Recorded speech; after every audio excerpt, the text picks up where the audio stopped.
hoje a gente vai construir uma cama queen em compensado naval com capa de pinos, um material que está super valorizado no mercado e eu particularmente acho lindo.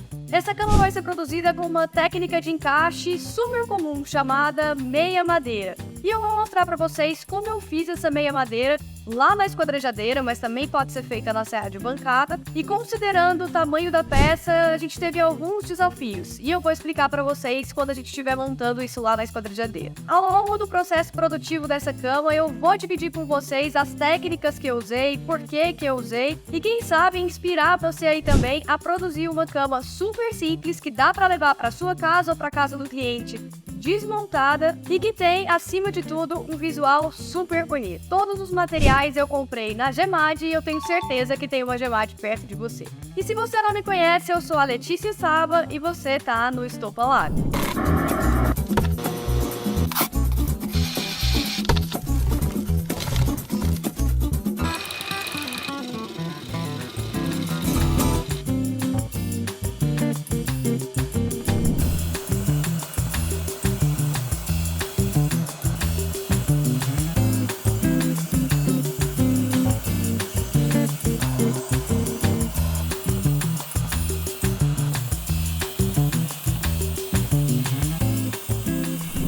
Pessoal, então eu cortei ali a caixa, né, que vai ser a base da minha cama. Como vocês viram, são peças de 30 centímetros e o encaixe que eu vou fazer é o encaixe meia madeira, que é exatamente esse encaixe aqui.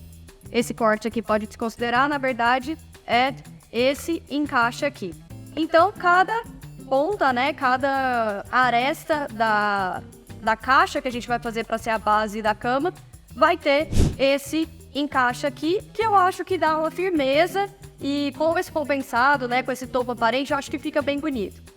E aí o que acontece? Para fazer esse encaixe, a gente pode fazer essas marcações e fazer à mão com uma serra circular, com a própria tico-tico, mas eu sempre acho que a esquadrejadeira é uma máquina que dá muita produtividade aí pro trabalho.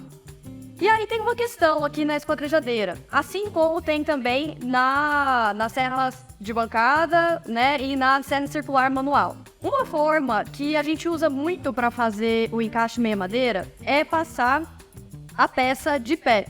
Então eu uso aqui o meu carrinho móvel, faço uma estrutura para poder fixar ele aqui na guia, se a minha guia for muito baixa, ou enfim, e passo a peça dessa forma aqui no disco. Isso funciona muito bem para peças pequenas, né? Para peças com pouca altura. Aqui a gente está falando de 4 peças de 30 centímetros, né? Então, além da gente não ter um disco que vá chegar em 15 centímetros de altura do corte, ainda que tivesse, ficaria muito inseguro fazer esse trabalho, porque é muito difícil manter a estabilidade da peça nesse sentido. Então, a forma como eu encontrei de trabalhar aqui foi fazer esse corte deitado. E aí tem uma questão, quando a gente faz o corte deitado, vamos supor que eu marque aqui 15 centímetros, né? Então eu quero fazer o corte até aqui. Quando eu passo visualmente a peça aqui por cima, eu posso chegar na minha marcação. Só que quando eu viro a peça, como o disco, obviamente, é circular, na realidade, ele vai fazer um corte do outro lado da peça maior do que a minha marcação. Então, o que eu fiz? Eu marquei aqui, eu fiz uma marcação numa peça de sacrifício, marquei aqui, virei a peça e entendi quanto mais, né, o quão mais esse corte vai ser feito na parte de baixo da minha peça. E entendi que são 3,5 centímetros, 35 milímetros. Então, qual que é a solução para esse trabalho? Eu vou marcar os meus 15 centímetros, vou tirar 3,5 centímetros, lembrando que eu tenho que fazer isso já com a altura da serra que eu vou fazer o corte final. Então eu já ajustei aqui, a peça tem 20 milímetros, então eu ajustei aqui para a quantidade de dentes que eu gosto que pega na peça, que é um pouquinho maior, um pouco mais alta do que a serra, para pelo menos 3 dentes pegarem no corte. E entendi que são 3,5 centímetros. Se eu levanto a serra ou abaixo a serra, essa medida fica diferente, né? Então, isso é um ponto de atenção. Então eu vou marcar os 15 centímetros e vou marcar os 15 centímetros menos 3,5 centímetros, que é onde eu vou parar meu corte. E aí o que vai acontecer? Eu vou ter que terminar esse corte na mão, mas isso vai ser um trabalho infinitamente menor do que se eu fizesse tudo à mão, certo? E uma outra coisa que eu acho que é super importante, quando a gente usa a guia lateral como referência e a gente vai fazer um corte que a gente usa o carrinho, a gente tem que tomar muito cuidado para não travar a peça que a gente está passando aqui na guia lateral. Isso gera uma possibilidade alta de acontecer algum acidente, porque a peça vai ficar travada aqui entre o disco rodando e a guia travando ela.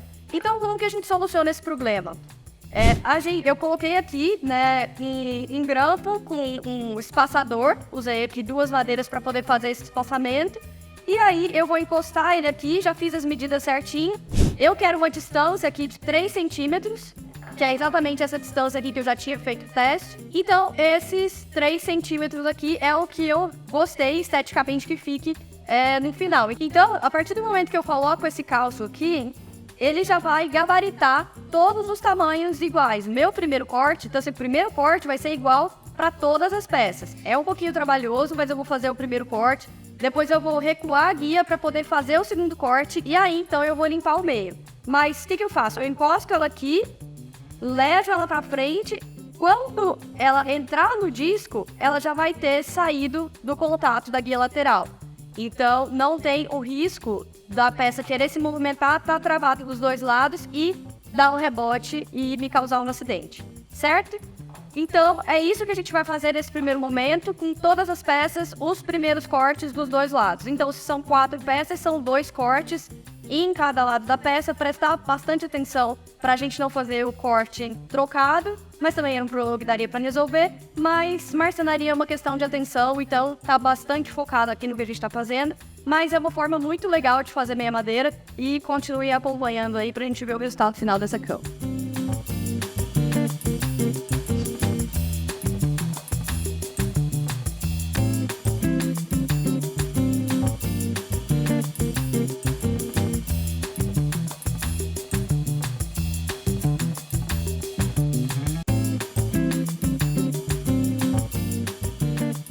Pessoal, eu fiz todas as marcações já desse lado.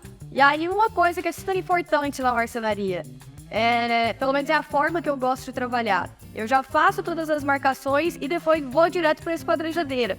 Porque se eu fizer a meia madeira completa desse lado, raso completo desse lado, quando eu for pular para o outro lado, eu já perdi o primeiro gabarito que eu montei ali. Então eu já faço a marcação dos 2 lados, faço todos os primeiros cortes, depois eu faço a alteração ali do distanciamento da guia e já faço os segundos cortes e aí é pro trabalho manual.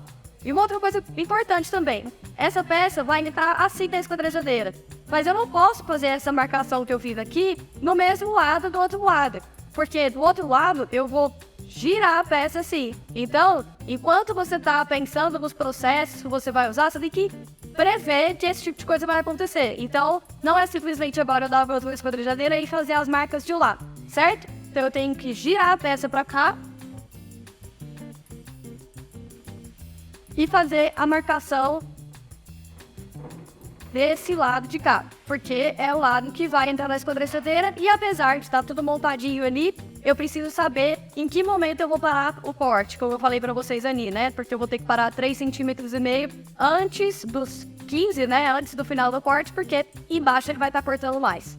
Beleza? Vamos continuar aqui então. Já vou girar todas as peças e fazer tudo de uma vez.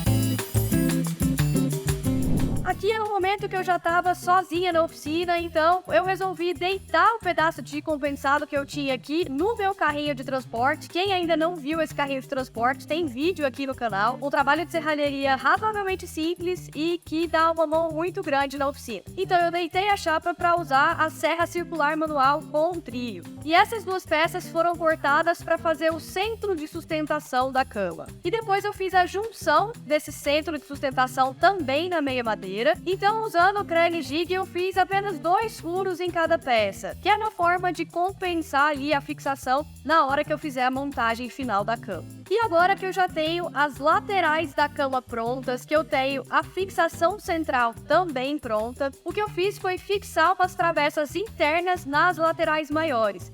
Essa fixação eu fiz com um parafuso e ela vai servir para segurar o estrado da nossa cama. A ideia inicial desse projeto era que as laterais fossem inteiriças, chapadas no chão. Mas aí eu fiquei pensando ao longo do tempo como que ia acumular sujeira embaixo da cama e também pensei que na casa para onde essa cama vai tem vários gatos. E um dos lugares que os gatos mais gostam de se esconder é debaixo da cama.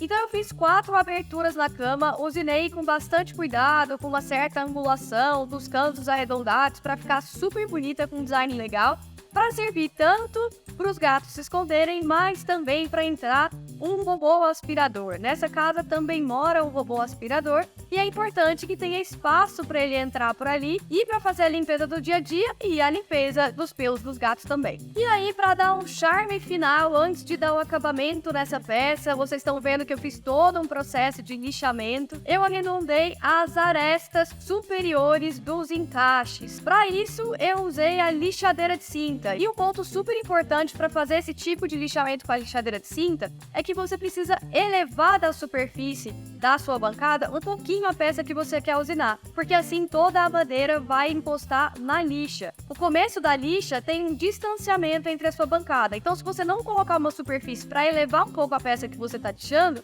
ela vai acabar fazendo um lixamento um pouco desigual ali. Então é uma dica importante para você que quer usar a lixadeira de cinta para fazer esse tipo de arredondamento. No final das contas, a minha ideia era fazer o estrado também de compensado naval, mas eu tinha aqui na oficina muita sobra de MDF cru. E como o compensado naval é um material que eu posso reutilizar em outros projetos, ao invés de usar ele como estrado, eu peguei o MDF cru, fiz umas réguas e é ele que vai me servir como estrado. E para vocês verem que o processo de montagem é super simples. É uma cama muito fácil de se transportar. Você chega na casa do cliente, acerta as 4 peças, encaixa a sustentação do meio e depois deita o estrado, parafusando e deixando a cama super fixa. Pessoal, eu gostei muito do resultado desse projeto. Achei que ficou super diferente. Esse encaixe meia madeira com as laterais arredondadas, o topo aparente do compensado naval de pinos é super bonito. Se você não sabe, é um material que tá super na moda. Tem vários arquitetos e arquitetas utilizando essa estética para casas inteiras, cozinhas inteiras, escritórios. E aqui do Estofalab a gente usa bastante o compensado naval, com capa de pinos, com capa paricaça, maoma, enfim, várias opções que o compensado traz pra gente. Eu espero que você tenha gostado do projeto. Escreve aqui nos comentários se ficou alguma dúvida, se eu posso te ajudar em alguma coisa. Se inscreve no canal, ativa aí as notificações, compartilha com quem você acha que vai gostar, porque isso dá a maior força pro nosso trabalho. Um grande abraço, até a próxima!